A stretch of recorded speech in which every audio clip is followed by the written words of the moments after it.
Yes, you're most welcome. Assalamu alaikum. My name is Ahmad and I'm 10 years old. I'm from Westminster School. And my question is, why has Allah challenged Shaitan and given him this chance to misguide us when Allah knew the nature of his creation as a human being? That we would be carried away, then why didn't he just finish Shaitan at that time?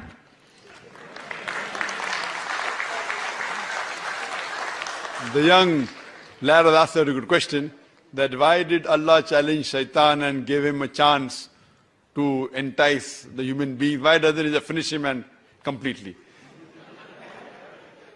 My dear son, it is not Allah who challenged the Shaitan, it is the Shaitan who challenged Allah. It is the opposite. Iblis was one of the best jinns.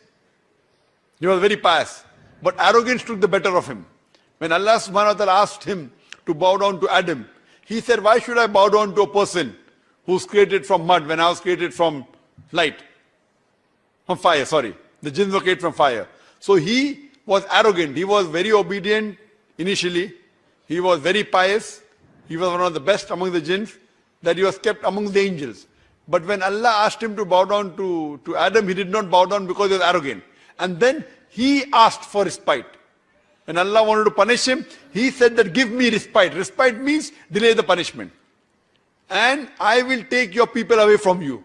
So Allah says, I give you respite. He challenges Allah that delay my punishment. And if you delay my punishment, I will misguide your people. So then Allah tells him, I delay your punishment, I give you respite till the day of judgment. And you will never be able to entice or misguide those moments, those Muslims who are true on my part. But those who are not true Muslims, who are not obedient to me, you will misguide them. So when Allah has given him the chance till the day of judgment, Allah has delayed his punishment. So how can he finish him now? Once Allah gives his word, he cannot go back on his word. Correct? Allah is truthful. So it is the Shaitan, Iblis, who challenged Allah subhanahu wa ta'ala. Give me respite. Delay my punishment and I will misguide your followers. So Allah gave him time. Okay, I will not finish you. I will give you a punishment after the day of judgment. And you will never be able to misguide those believers, those human beings who are my followers. Those who are not my followers, you will be able to misguide. So this is a test for us for the hereafter. And for the human beings, we come in this world as a test for the hereafter. Those who believe the Quran and the Sahih Hadith, we will be successful in the test and go to Jannah. Those who don't follow Quran and Sunnah, we will not be successful and we won't go to Jannah.